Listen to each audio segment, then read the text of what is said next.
Dalam Bapa dan Putra dan Roh Kudus. Amin. Saudara, pada tanggal 8 April 2020 ini, pada hari Rabu, kita diajak sekali lagi untuk melihat, merenungkan tokoh yang kontroversial, yaitu Yudas Iskariot. Tokoh ini ya sebetulnya kalau kita katakan kasihan ya. Dia adalah murid Yesus.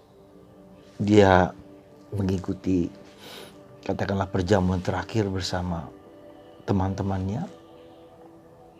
Dan itu perjamuan terakhir adalah simbolisme akan keimamatan para rasul. Mereka bersama-sama, meskipun tidak ada tabisan seperti yang kita lakukan, dialami sekarang, tapi Yudas adalah bagian dari ke-12 murid yang diajak bersama Yesus untuk makan dalam perjamuan terakhir tersebut. Suasana di mana mereka merayakan perjamuan Yahudi, dan di situ Yesus memegang peranan penting, bukan lagi merayakan peristiwa perjamuan di mana mereka harus meninggalkan tanah perbudakan Mesir untuk menuju ke tanah perjanji, tetapi Yesus memegang peranan sentral di situ. Yesuslah yang mengadakan perayaan Ekaristi, perayaan korban itu. Ya. Jadi kita para imam hanya mengambil bagian dalam proses keimamatan Yesus, ya, yang Tuhan berikan lewat uskup kepada kami semua. Jadi para uskup adalah rasul-rasul Kristus, ya. Nah, dalam suasana yang terakhir seperti ini, yang pesta seperti ini, makan, minum dan seterusnya, Yesus bicara tentang sesuatu yang mengenaskan, sebetulnya sesuatu yang memedihkan, sesuatu yang memerihkan. Bagaimana Yesus bicara bahwa salah seorang dari kamu akan mengkhianati aku, akan menyerahkan aku kepada para pemimpin agama. Dan dalam Injil Matius dikatakan bahwa Yudas telah berkonspirasi dengan para pemimpin agama demi uang 30 dinar, 30 uang perak. Nah, saudara, kemarin saya sudah katakan, ya inilah satu kelemahan kita manusiawi yang punya ya, kelemahan itu bisa menjadi dosa kalau kelemahan itu sendiri tidak kita olah. Kemarin saya sudah sedikit menyinggung hal tersebut. Kita punya kelemahan apa? Mungkin kebutuhan kita akan uang, akan ekonomi, akan penghormatan, akan cinta kasih, akan diperhatikan. Berbagai macam kebutuhan pribadi, personal, afeksi kita yang kita butuhkan, yang kita tidak olah bahwa itu bisa menjadi lubang untuk memasuki atau dimasuki oleh nafsu-nafsu kita yang tidak teratur, ya.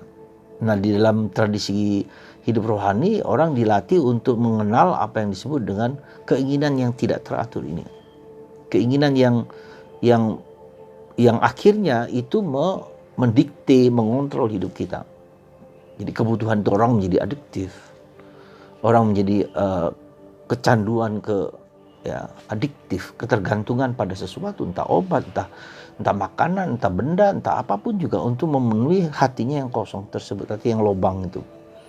Dan inilah yang saya sebut salah satunya adalah, saya katakan adalah luka batin. Ketika orang pengalaman masa lalu yang tidak terolah dengan baik menjadi luka dalam batinnya, dan dia mencari terus untuk memenuhi kebutuhan itu, dan kebutuhan itu tidak akan bisa terpuaskan, ya, ketika dia tidak mampu dan dimampukan untuk diolah dalam hidupnya, dalam hidup kita masing-masing. Nah, maka disitulah lubang di mana dosa bisa masuk. Bahkan maaflah kalau kuasa kegelapan bisa masuk di situ, sehingga menutup hidupnya sama sekali. Lalu dia menjadi apa? Ya, kita sebut dengan 7 dosa utama itu, ya, masuk bergulat di sana, berkelimpung di sana. Nah, maka kita dalam hidup rohani kita, jadi apa yang kita alami bersama Kristus itulah yang harus bisa membuat kita mengubah mengenali dosa-dosa kita itu tersebut. 7 dosa utama itu ya sudah berkali-kali saya katakan: dosa sombong, malas, marah, iri, rakus, cabul, ya, serakah. Ya. Itu semua adalah dosa setiap orang, setiap itu merupakan batu-batu, merupakan duri-duri yang harus kita buang. Tetapi kerap kali tidak bisa kita buang. Dan itu ada keterlukaan di masa lalu, entah apapun bentuknya, entah dengan orang tua kita, terutama dengan caregiver kita, entah itu orang tua, entah itu kakek nenek, entah itu kakak dan guru-guru kita di sekitar itu yang melukai hati kita, sehingga karena kita terluka maka dia craving. Craving itu menjadi rakus, mencari pemenuhan tersebut. Ya, saudara, kita bisa belajar banyak dari kisah tentang Yudas Iskariot ini, gitu loh. Jadi orang tidak bahagia. Jadi cermatilah apa yang menjadi keterlukaan kita di masa ini. Ajaklah Tuhan Yesus untuk menerangi pemikiran kita, menerangi pengalaman tersebut, mencoba membukanya di hadapan Tuhan. Dan kita terbuka, semakin kita terbuka ya Tuhan akan membantu menyelesaikan problem hidup kita. Ya, sebagai contoh saja kalau kita lihat dalam diri apa? Anda tahu dengan Hitler kan? Ya, mengapa dia menjadi seorang sadis masokis sekali, sangat agresif, bahkan dendam kesumat kepada orang-orang Yahudi karena bapaknya sendiri orang Yahudi, di mana ia dan ibunya diperlakukan dengan tidak adil, sehingga muncul persepsi dalam dirinya sehingga dia harus balas dendam terhadap bapaknya, terhadap orang-orang Yahudi, siapapun dia nggak peduli. Mengerikan kan? Nah seperti itu, maka saatnya lah kita juga punya dosa-dosa yang sama, seringkali bisa terjadi berulang kali kita ngaku dosa dan yang jatuh dengan dosa yang sama. Mungkin itu suatu undangan bagi kita untuk melihat kembali, ya, untuk mendengarkan, untuk jujur apa adanya di hadapan Tuhan, ya, supaya kita dapat dan mampu dibersihkan, dimurnikan, diperbaiki, disembuhkan, diperbaharui oleh Tuhan. Siapalah kita ini? Ya, kita berdosa, kita lemah, kita rapuh. Ya. Tetapi ketika kita dengan penuh kejujuran datang kepada Tuhan, jujur apa adanya, pasti Tuhan akan datang kepada kita. Maka Yesus mengatakan, datanglah kamu semua yang letih, yang lesu, yang berbeban berat. Aku akan memberikan kelegaan kepadamu. Tuhan Yesus, Allah datang memberikan kelegaan itu kepada kita sekarang ini, di masa Paskah ini. Ya. Tuhan datang, sungguh-sungguh datang. Maka mari kita datang di saat-saat yang mungkin sangat tragis atau sangat tak pernah akan terjadi kemudian seperti yang sekarang ini dengan coronavirus. Mungkin ini kesempatan bagi kita untuk melihat kembali apa yang membuat kita tidak bahagia. Pertanyaan itu sadar aja, apa yang membuat kita tidak, apa yang membuat kita cemas, apa yang membuat kita ragu-ragu, apa yang membuat kita tidak bahagia, tidak tentram, tidak damai, katakanlah dalam situasi seperti itu. Pasti ada banyak sebab. Nah itu karena hidup kita dangkal di permukaan. Kita tidak masuk ke dalam akar. Ketika kita bersandar pada akar yang sungguh-sungguh Tuhan hadir. Sekali lagi ini bukan hanya ritual dalam hubungan kita dengan Tuhan. Bukan. Jangan kita lihat hanya sekedar ritual. Oh kita harus kembali ke gereja, harus kita berdoa. It's okay, itu fine, bagus. Tapi harus lebih daripada itu, bertemu dengan Yesus. Ya, berjumpa dengan Yesus.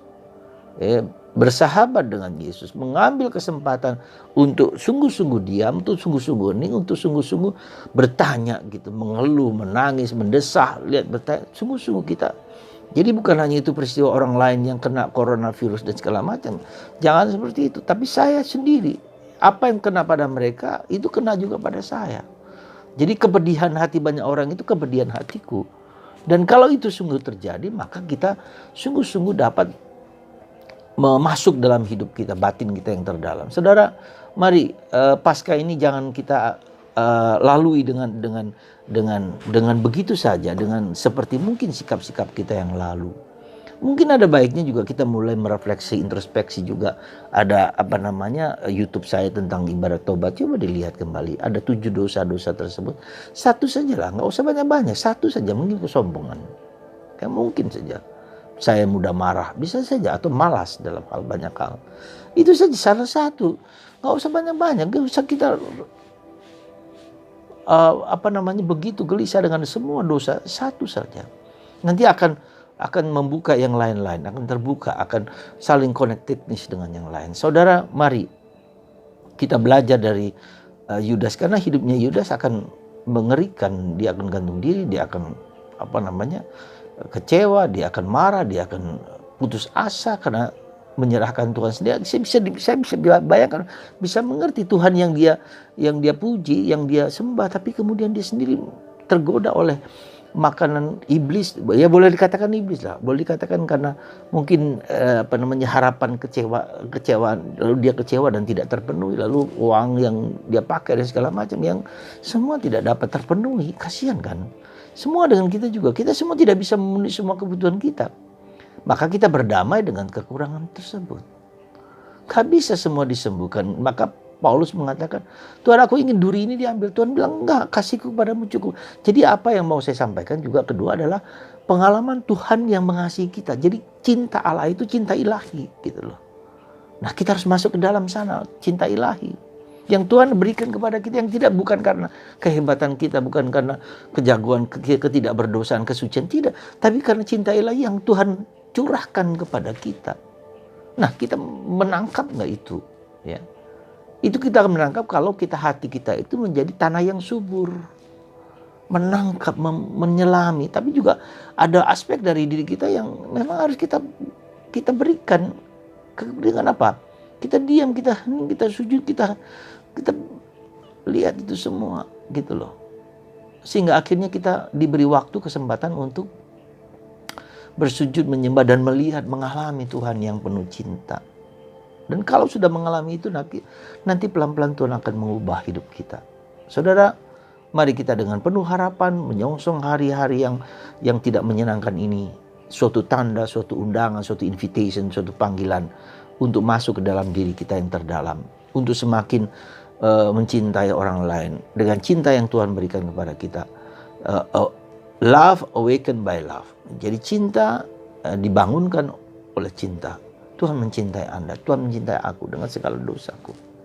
Maka saya juga harus membalas cinta Tuhan itu dengan cinta ilahi, bukan cinta manusiawi. Dan untuk itu saya harus mengalami cinta Allah.